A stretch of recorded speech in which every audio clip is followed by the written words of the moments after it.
Кто сражается с монстрами, тому следует остерегаться, чтобы самому не стать таким же монстром. Фридрих Ницше. Почему русские, которые больше всех пострадали от фашизма, опять же с их слов, сами в него по уши провалились? А ответ лежит на поверхности. Потому что у нас после войны не изучали фашизм. А весь цивилизованный мир изучал, как он зародился, что послужило причиной, как его появление предупредить в будущем. Они учили нас, потому что в СССР на государственном уровне пропагандировался умеренный русский фашизм. Если бы начали анализировать зарождение немецкого фашизма, то люди бы поняли, что то же самое происходит и у нас. И в первую очередь русские внушили всему миру, что победа над нацистской Германией – заслуга исключительно этнических русских. А вот заслуги других народов замалчивались и замалчиваются до сих пор. Русские так к нему привыкли, что уже и не замечают. Все эти старшие и младшие братья. Где русские априори лучше всех, древнее, благороднее, мужественнее, мудрее. А русский язык самый лучший и богатый, и единственный, на котором все без исключения обязаны говорить, единственная нация по Конституции, титульная, опять же только русская. И только русские женщины самые красивые. И коня на скаку остановят, и в горящую избу войдет. И русский всегда герой, хотя Александр Матросов оказался башкир из детдома, переименованный на русский лад. И знамя первым над Рейхстагом водрузил не Егоров с Кантария, а Кашкарбаев с Булатовым. Еще 30 апреля 1945 года. Об этом с пафосом писали тогда все советские газеты.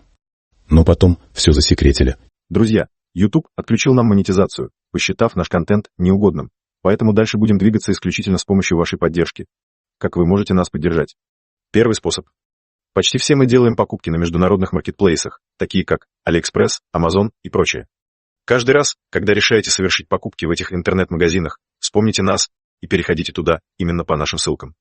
Вы совершаете свои привычные покупки и ничего не теряете, ну а мы получаем небольшую комиссию от продаж. Второй способ. Если вы намерены покупать и продавать криптовалюту, то вам нужна популярная и надежная биржа. Мы рекомендуем биржи, которым пользуемся сами. Регистрируйтесь в них по нашим ссылкам. Третий способ. Вы можете оказать нам поддержку обычным переводом средств на наш счет. Все ссылки будут в описании и в закрепленном комментарии. Чем активнее ваша поддержка, тем больше времени мы сможем уделять каналу. Спасибо. И даже собака у русской идеологии носит тюркское мусульманское человеческое имя Мухтар, производное от имени пророка Мухаммеда. Мухтар Ауэзов. Известный советский писатель, политик. Но несмотря на все это, снимаются десятки фильмов про Мухтаров.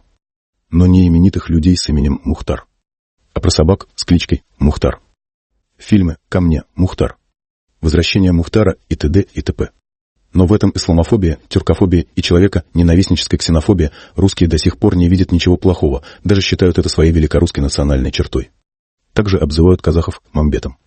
Хотя мамбет тоже является производным от имени пророка Мухаммеда. Назвать кого-то мамбетом было проявлением огромного уважения. И это было великой честью. Но благодаря СССР мамбет стало оскорблением. Нас всех этим пичкали с детства, мы это впитывали с яслей. Это ведь и есть нацизм, но русские с ним срослись. Верят в эти фантазии все, вплоть до последнего пьяного бомжа, и считают себя имперцами, хоть жизнь на каждом шагу показывает, что русские, оказывается, далеко не самые умные и достойные люди. Но отказываться от иллюзий, ласкающих самолюбие, больно и неприятно. Поэтому у русских американцы тупые, украинцы – хохлы, англичане – алкаши, казахи без нас вообще не проживут, и их вообще нет. Народы Балтики для них – прибалты и поголовно нацики, эстонцы – тормозы, финны – жлобы и отмороженные. Белорусы – это русские, и без нас никто и ничто, а ФРГ. Чофашики можем повторить, и остальные чурки, хачики, чернозадые, чебуреки, быдло понаехавшее, жамшуды. Бардачи с гор спустились за солью, маргиналы, мамбеты, колбиты, узкоглазые, нацики, негры черножопы, чукчи тупоголовые, фашики, пиндосы. Список можно продолжать очень долго. Кругом тупые русофобы, звери, укропы, жиды пархатые, масоны, геи и нацики. И все, что не русское, это ненормально. Языки, культура, история, национальности и так далее. Даже республики в РФ звучат зомбоящик пренебрежительно, нацменьшинства, хотя они как раз и являются титульными нациями. Теперь, чтобы очиститься, русским придется пройти тяжелый путь. Поражение и полный разгром, изоляцию и позор. И может тогда, как и немцы, они придут в себя и освободятся от этой болезни. Или же сотни лет крепостного холопства трансформировалось через ГУЛАГ, в какой-то шариково-швандерский пещерный рашизм. А ну-ка, давай-ка, давай отсюда! Россия для русских, Москва для москвичей, Африка для помойка для